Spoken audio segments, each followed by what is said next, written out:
So very good morning to all of you. मैं रवि और आज की इस क्लास में आप सभी का स्वागत करता हूं और उम्मीद करता हूं कि आप सब लोगों की तैयारी भी काफ़ी अच्छी चल रही होगी।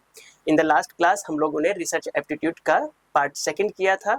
आज उसी की कड़ी में हम लोग उसका पार्ट 3 देखेंगे और क्या है क्वेश्चन की तरफ हम लोग चलते हैं। आपका फर्स्ट क्वेश्चन है आपका ये, which of the following are advantage of the web based research. आप लोगों ने जो है अपनी क्लास में टॉपिक पढ़ा होगा आईसीटी इन रिसर्च एप्टीट्यूड, ठीक है, कि रिसर्च एप्टीट्यूड में आईसीटी का क्या यूज होता है। तो उसी से रिलेटेड जो है ये क्वेश्चन दिया हुआ है। क्या है आपका, वेव आधारित शोध के निम्नलिखित में से कौन से लाभ है, बताइए। ऑप्शंस पढ़िए एक एक, क्या होगा। फर्स्ट ऑप्शन दिया हुआ है it saves times for the researcher. बिल्कुल, जब से आईसीटी का यूज करके हम लोग जो है टाइम को सेव कर सकते हैं, मतलब जो रिसर्चर है वो टाइम को सेव कर सकता है। बिल्कुल ठीक है। दूसरा है the wave is open for participants all the day. प्रतिभागियों के लिए पूरे दिन खुला रहता है। बिल्कुल ठीक है। थर्ड है आपका data collection is accurate as well as automatic. आंकड़ा संग्रहण सटीक और स्वचालित होता है, ये भी ठीक है। थर्ड है आपका fourth, remote participants provide rich data. दूरस्थ प्रतिभागी मूल्यवान आंकड़ा प्रदान करते हैं। नहीं, ऐसा कहीं भी नहीं है कि जो है दूर बैठे लोग हैं वो जो है रिच डेटा प्राप्त कर सकते हैं उससे, ठीक है। नेक्स्ट आपका the digital divide does not have any impact on data collection. कोई इम्पैक्ट नहीं पड़ता है, गलत, पड़ सकता है। तो ये दोनों आपका क्या है, रॉन्ग है। अब ऑप्शन देख लो क्या क्या है आपका। फर्स्ट है ए बी सी, तो ऑप्शन हो जाएगा आपका ए, ठीक है। नेक्स्ट क्वेश्चन क्या है, नेक्स्ट क्वेश्चन दिया हुआ है आपका which of the following are ethical principles in research. शोध में निम्नलिखित में से कौन से नैतिक सिद्धांत है, बताइए। कौन कौन से ऐसे नैतिक सिद्धांत हैं जिनका यूज रिसर्च में किया जाता है, बोलो। रिसर्च क्या है, रेस्पेक्ट फॉर पार्टिसिपेंट्स, ठीक है भाई, एक एथिकल वैल्यू है देखा जाए तो, ठीक है, सम्मान करना चाहिए। दूसरा है इन्फॉर्म कंसेंट, संसूचित सहमति होनी चाहिए, सॉरी ये। तीसरा है जस्टिस फॉर पार्टिसिपेंट, ठीक है। फिर है आपका वॉलेंटरी डिसेप्शन, स्वैच्छिक छल, क्या छल करना चाहिए। आपको मैंने उस टाइम पर भी पढ़ाया था जब हम लोग डिफ्रीबिंग देख रहे थे, तो छल नहीं करना चाहिए। तीसरा है, लास्ट है आपका कोरिक्टिव कंसेंट, अपपीड़क सहमति नहीं। तो राइट ऑप्शन क्या होगा, ए बी और सी। देखिए कौन से ऑप्शन में है, ऑप्शन नंबर ए में, ए बी और सी। नेक्स्ट क्वेश्चन क्या है, नेक्स्ट क्वेश्चन दिया हुआ है रीजनिंग और असर्शन का, और इस टाइप का क्वेश्चन पहले भी मैं आप लोगों को शायद करा चुका हूँ। क्या है, देखिए फर्स्ट स्टेटमेंट दिया हुआ है in case a research study leads to generation of more research then we will say it contains heuristic value. यदि कोई शोध अध्ययन अधिक शोध उत्पन्न करने का मार्ग प्रशस्त करता है, अगर किसी रिसर्च से और ज़्यादा रिसर्च करने की जो है संभावना पैदा होती है तो हम उसे स्वतः शोध मूल्य संविष्टि कहते हैं। बिल्कुल, अगर किसी रिसर्च से और ज़्यादा रिसर्च करने की संभावना हो रही है तो हम उसे स्वतः शोध मूल्य के अंतर्गत शामिल करते हैं। बिल्कुल ठीक है। दूसरा स्टेटमेंट दिया है the discussion section does not allow, ये वर्ड ध्यान देना, does not allow freedom and flexibility in writing to the researcher. जो चर्चा खंड है वो शोधकर्ता को लेखन और लचीलेपन की अनुमति नहीं देता, गलत। जबकि जो जितना रिसर्च फ्लेक्सिबल होगा, जो जितना जो है आपका फ्रीडम जिसको दिया जाएगा, उसमें चर्चा करने की, उसमें डिस्कशन करने की उतनी ज़्यादा ही छूट होती है, ठीक है। तो यह जो स्टेटमेंट दिया हुआ है वो आपका गलत दिया हुआ है, तो ये हो जाएगा रॉन्ग। तो राइट ऑप्शन क्या होगा, बोलिए। First is correct but second is incorrect, option number C. Next question देखिए क्या है, Which of the following are the disadvantage of online research? अब ऑनलाइन रिसर्च आजकल बड़ा चर्चा में रहता है, तो उसके क्या क्या डिसएडवांटेज हो सकते हैं, बताइए। अभी मैंने आपको बताया जो आपका ऑनलाइन रिसर्च है, पहली बात तो थोड़ा चीप होता है, सस्ता होता है, महंगा तो बिल्कुल नहीं होता, ठीक है। तो ए आपका इनकरेक्ट है, तो ए आपका इसमें भी है और इसमें भी है, तो ये तो दोनों नहीं होंगे, ठीक है। नेक्स्ट देखो क्या है, sample can be small and skilled, प्रतिदर्श लघु और विषम हो सकते हैं, बिल्कुल। दूसरा है आपका there can be excessive turnover of communication, इसमें संप्रेषण का अत्यधिक परिमाण हो सकता है, बिल्कुल। अब ऑनलाइन के ज़माने में आपको पता है कि किसी ने कोई बात कही ठीक है, वहां तक पहुंचते पहुंचते क्या है उसका रूप ही बदल गया। फिर तीसरा है आपका टेक्नोलॉजिकल इश्यूज हो सकते हैं भाई, ऑनलाइन के टाइम में टेक्नोलॉजिकल इश्यूज हो सकते हैं, कभी कुछ इशू हो सकता है, कभी डेटा का इशू हो सकता है, कभी इंटरनेट का, may be lead to inconsistencies, प्रौद्योगिकीय मुद्दे असंगतियों का मार्ग प्रशस्त करते हैं, बिल्कुल। नेक्स्ट दिया हुआ है ऑनलाइन पार्टिसिपेंट्स आर रिजिड, तो ऐसा कहीं नहीं है कि जो ऑनलाइन हमें पार्टिसिपेंट्स मिलते हैं वो बहुत ज़्यादा रिजिड होते हैं, एनमी होते हैं। तो हमें बताना है कौन कौन से अलाव है, तो आपका बी सी और डी, बी सी और डी किस में है, ऑप्शन नंबर बी में, तो राइट ऑप्शन हो जाएगा option number B. Next question देखिए क्या है। नेक्स्ट क्वेश्चन दिया है निष्कर्षों की व्याख्या किस में प्रतिभागियों और शोधकर्ता दोनों का सहयोगात्मक क्रियाकलाप है, बोलिए।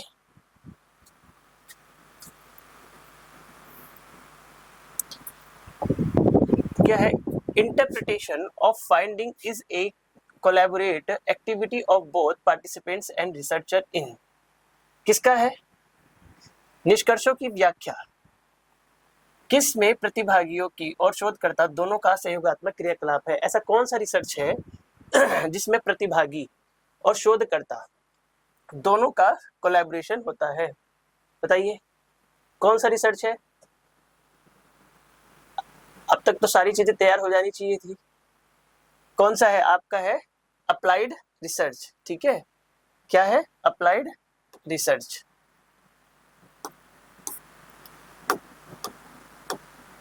सही राइट ऑप्शन हो जाएगा option number B. Next question देखिए क्या है। नेक्स्ट आपका what are the 3 types of auto ethnography, ठीक है, स्वतः नजाति वर्णन के कौन से 3 प्रकार हैं, ये मैंने आपको शायद पहले भी प्रीवियस क्लास में पढ़ाया था, एथनोग्राफी, ठीक है। तो इनमें से कौन कौन से इसके टाइप्स है, तो आई होप आप लोगों को ध्यान होगा। पहला है आपका कन्फेशनल टॉक्स टेल्स, ठीक है, फिर है आपका इम्प्रेशनेटिक, फिर आपका क्रिटिकल टेल्स, तो आपका क्या है बी सी और डी, ठीक है, तो राइट ऑप्शन हो जाएगा ऑप्शन नंबर बी, ठीक है। नेक्स्ट क्वेश्चन क्या है। नेक्स्ट दिया हुआ है आपका क्वांटिटेटिव रिसर्च है, क्वांटिटेटिव क्वालिटेटिव रिसर्च अच्छे से पढ़ा होगा आप लोगों ने, मैंने भी कई बार इसका चर्चा आ चुका है, पिछले 2 क्लासेस में भी इसके बारे में डिस्कस हो चुका है। तो बताइए क्या है, क्वेश्चन दिया हुआ है in quantitative research providing a basis for more precise estimation of the degree of relationship among or between concept is the function of, मात्रात्मक शोध में अवधारणाओं में या उनके बीच संबंधों की मात्रा के अधिक यथा तथ्य अनुमान के लिए एक आधार प्रदान करना निम्नलिखित में से किसका एक प्रकार्य है, बताइए। ये बहुत सिंपल क्वेश्चन है, आप ऑप्शन देखे होंगे तो इसके नाम से ही आप लोगों को बहुत ज्यादा क्लियर हो जाएगा, बताइए क्या है। हाँ ऑप्शन आ रहा है option number C measurement, Hindi में भी देख लो, देखो मात्रात्मक है तो माप को जो है बेसिकली क्या किया जाता है, मेजरमेंट को बेस बनाया जाता है। नेक्स्ट क्वेश्चन क्या है, रीजनिंग असर्शन का है, ठीक है, क्या दिया हुआ है, the research article publish in peer reviewed journals are taken more seriously by expert, बिल्कुल आप लोगों ने देखो मुझे लगता है कि शायद कुछ लोगों ने एमए के बाद भी ट्राई किया होगा को आर्टिकल्स लिखने का या अपने पेपर लिखने का, बट नेट के बाद या जो पीएचडी में एडमिशन लेते हैं या पीएचडी कर रहे होते हैं तो आर्टिकल लिखते हैं लोग, अपना पेपर पब्लिश कराते हैं, ठीक है। तो पेपर पब्लिश कराने के लिए पहले UGC care book, peer reviewed, ठीक है, और आपका स्कॉपस, तो ये सारे क्या है आपके जर्नल्स है जिनमें जो है आप क्या करा सकते हो, अपना पेपर पब्लिश करा सकते हो। तो पीयर रिव्यूड क्या है, एक तरीके की पत्रिका है, एक तरीके का जर्नल्स है जिसमें जो है शोधार्थी अपना शोध को क्या करा सकते हैं, पब्लिश करा सकते हैं। तो उसी पर ही जो है ये क्वेश्चन दिया हुआ है कि समकक्षीय पीयर समीक्षित जर्नलों में प्रकाशित शोध आलेखों को विशेषज्ञ गंभीरता से लेते हैं, बिल्कुल। जो पीयर रिव्यूड में रिसर्च पब्लिश होने के लिए जाती है उसको जो रिसर्चर है, ठीक है, वो क्या सॉरी जो एक्सपर्ट है उस सब्जेक्ट के विशेषज्ञ, वो क्या लेते हैं, सीरियसली लेते हैं, ठीक है। दूसरा दिया हुआ है peer reviewed journals do not subject the research paper to rigorous scrutiny because they have high impact factor, समकक्षी पीयर समीक्षित जर्नल में शोध पत्रों की गंभीर समीक्षा नहीं होती, गलत। अभी ऊपर लिखा हुआ है कि जो है गंभीरता से लेते हैं, और दूसरे स्टेटमेंट क्या है, उसका जस्ट अपोजिट दे रखा है, तो दोनों में से एक ही सही हो सकता है कायदे में तो, ठीक है। और हमें पता है कि जो पीयर रिव्यू में आर्टिकल्स छपने के लिए जाते हैं तो उसको जो एक्सपर्ट होता है उसका रिव्यू करके ही जो है उसको पब्लिश कराते हैं, ठीक है। तो गंभीरता से लेते हैं उस चीज को, तो ये वाला स्टेटमेंट क्या है अपना आपका रॉन्ग हो जाएगा, ठीक है। तो first is correct and second is incorrect, first is correct और सेकंड इनकरेक्ट। नेक्स्ट क्वेश्चन क्या है, मैच द फॉलोइंग है, देखिए क्या होगा।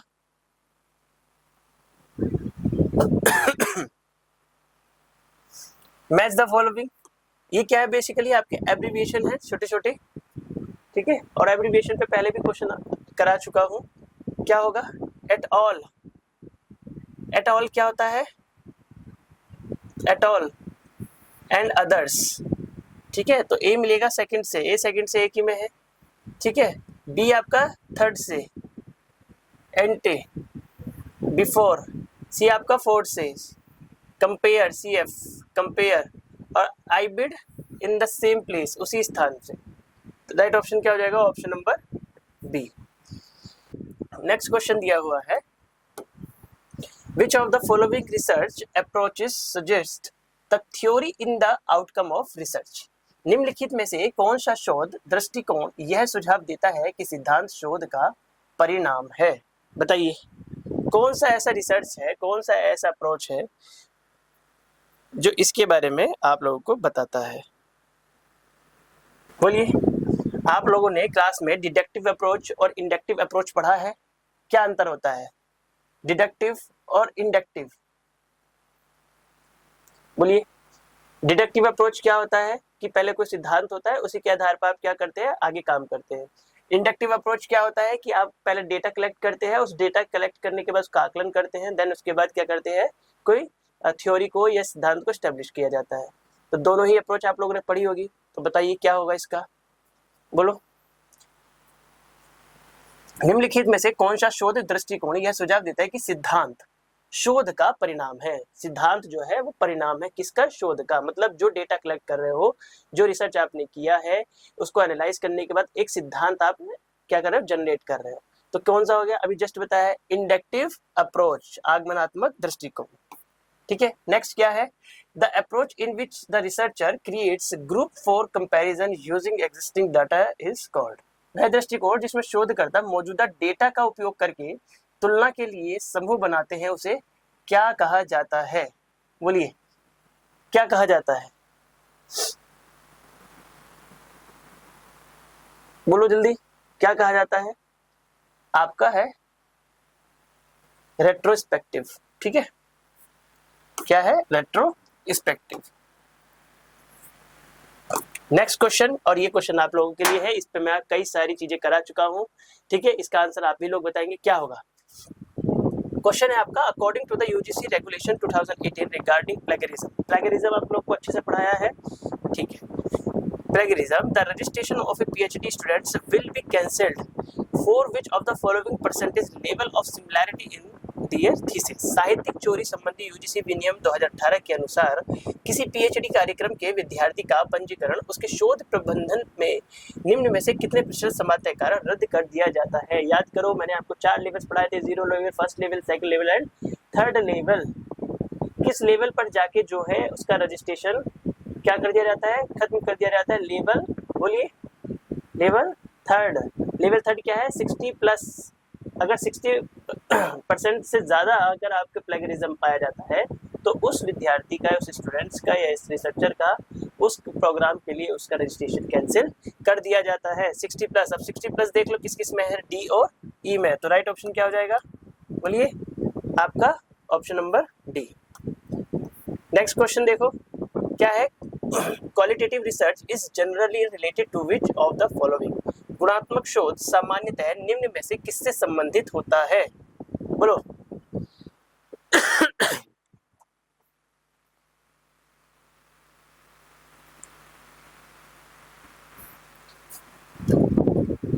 जो आपका गुणात्मक शोध है वो बेसिकली किससे संबंधित होता है, अभी आप लोग को पढ़ाया था इंडक्टिव से, ठीक है। किससे, इंडक्टिव से।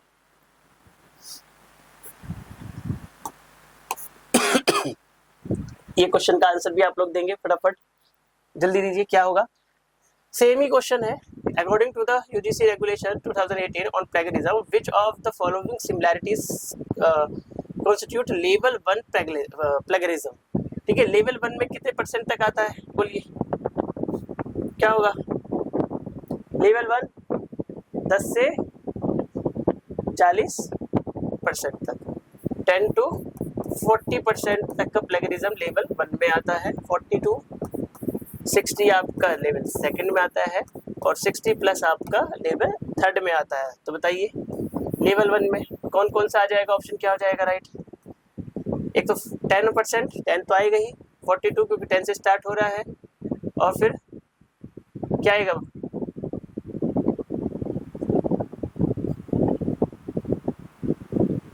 लेवल 1 में 10 से 40%। बी नहीं आएगा, ए आएगा, सी आएगा और ई आएगा। तो ए, सी और ई, तो राइट ऑप्शन हो जाएगा ऑप्शन नंबर सी। ठीक है, तो क्योंकि लेवल 1 में 10 से 40 आता है, और 10 से 40 में आपका ए है, सी है और ई है। ठीक है, तो ए, सी और ई।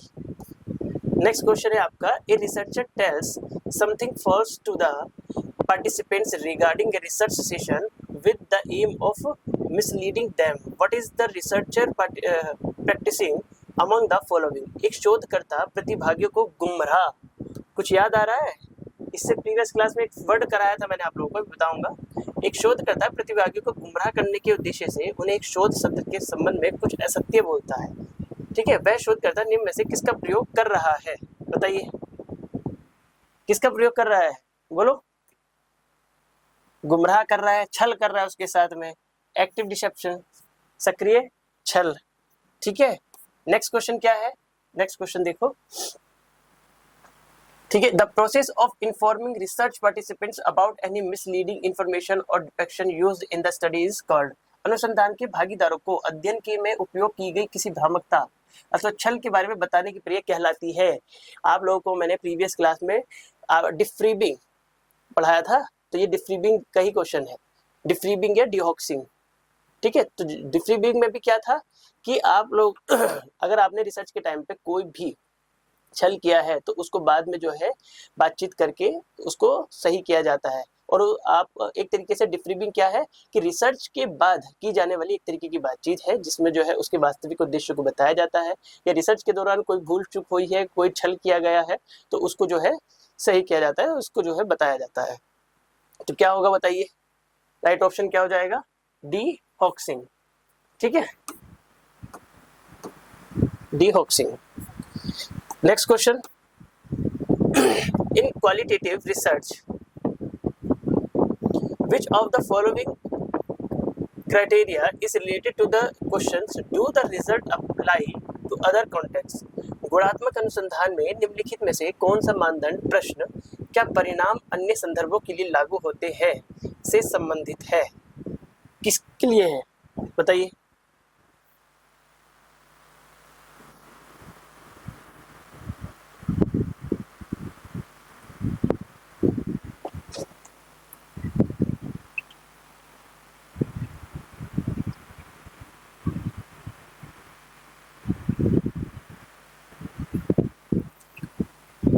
क्या होगा, ये होगा आपका ट्रांसफरेबिलिटी।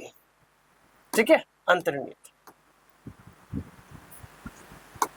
नेक्स्ट क्वेश्चन क्या है, नेक्स्ट है आपका प्लेगरिज्म का ही है, और ये मैं आप लोगों के ऊपर छोड़ रहा हूँ, बताइए इसका आंसर क्या होगा, फटाफट बताइए।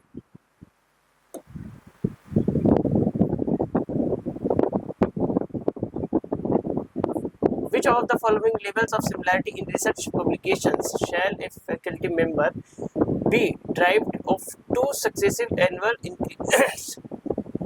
बोलिए।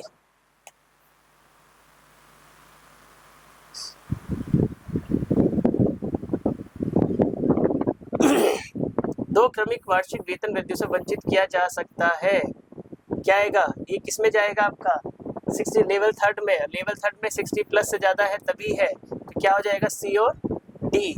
60 प्लस 60 ये है और ये है, दो में ही है, सी और डी। नेक्स्ट क्वेश्चन देखिए क्या है,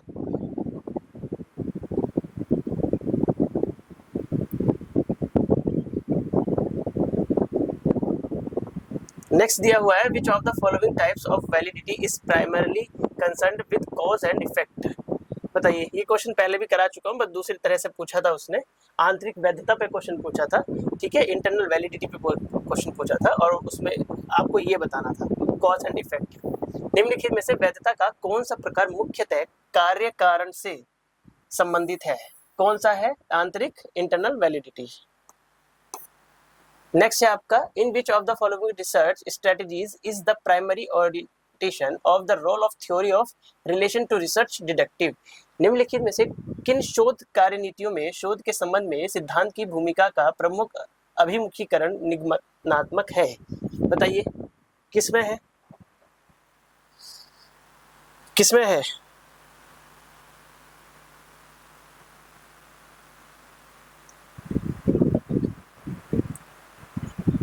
किस शोध स्ट्रेटजी में शोध के संबंध में सिद्धांत की भूमिका का प्रमुख अभिमुखीकरण निगमनात्मक है? किसमें है आपका?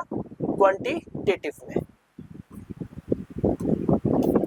नेक्स्ट है आपका अब बहुत ही प्यारा क्वेश्चन है, इस टाइप का क्वेश्चन पूछा जाता है कई बार। Identify the main preoccupations of quantitative researcher. मात्रात्मक शोधकर्ताओं की मुख्य विचार सम्यक्ताओं में पहचान कीजिए। बोलिए क्या होगा? बोलिए क्या होगा? देखो, मात्रात्मक है, ठीक है, तो मेजरमेंट तो होगा क्योंकि हम लोगों ने पहले भी बात की है, ठीक है। उसके बाद कॉजेलिटी भी है, फिर आपका जनरलाइजेशन भी है। बट ये जो आपका विवरण है ना, ये मात्रात्मक में नहीं आता है, ये गुणात्मक में आता है। डिस्क्रिप्शन, डिस्क्रिप्शन किस में आएगा? गुणात्मक में। तो सी नहीं है, इसमें भी सी है, इसमें तो राइट ऑप्शन क्या हो जाएगा? ए, बी और डी। अब इस जैसा ही क्वेश्चन आपका किस पे है? क्वालिटेटिव पे। अब आप इसका आंसर आप मुझे बता देंगे, और ये आज की क्लास का आप लोगों का लास्ट क्वेश्चन भी है। बोलिए क्या होगा? अभी बताया था डिस्क्रिप्शन। डिस्क्रिप्शन आपका, चलो देखो, जनरलाइजेशन बेसिकली क्या है आपका? क्वांटिटेटिव है, तो ये तो होगा ही नहीं, ठीक है। डिस्क्रिप्शन है, एम्फसाइज ऑफ कॉन्टेक्स्ट है, फ्लेक्सिबिलिटी है, तीनों क्या है आपके? क्वालिटेटिव है। तो आपका क्या है? बी, सी और डी। तो राइट ऑप्शन हो जाएगा ऑप्शन नंबर बी। तो ये था आप लोगों का रिसर्च एप्टीट्यूड का पार्ट 3, और इस तरह से हम लोगों ने रिसर्च एप्टीट्यूड के काफ़ी PYQs पर ध्यान दिया। और देखिए, क्वेश्चन बहुत ज़्यादा चेंज नहीं होते हैं, बट क्या है, उनको पूछने का तरीका चेंज होता रहता है। तो हमें क्या है ना, क्वेश्चंस को बहुत बारीकी से पढ़ना है, कॉन्सेप्ट वही रहते हैं, सब चीज़ें वही रहती है, बस मेन ज़रूरत है बार बार उनको रिवाइज और प्रैक्टिस करने की। तो जितने क्वेश्चन कराए हैं, आप, मुझे उम्मीद है कि आप लोग उनको अच्छे से करेंगे, ठीक है। बार बार प्रैक्टिस करते रहिए। नेक्स्ट क्लास में हम लोग अपने एक नए टॉपिक के साथ मिलेंगे। आई होप कि शायद कम्युनिकेशन ही स्टार्ट किया जाए। तो कम्युनिकेशन का पार्ट 1 हम लोग नेक्स्ट क्लास में देखेंगे। मिलते हैं नेक्स्ट क्लास में। आज के लिए इतना ही। Thank you.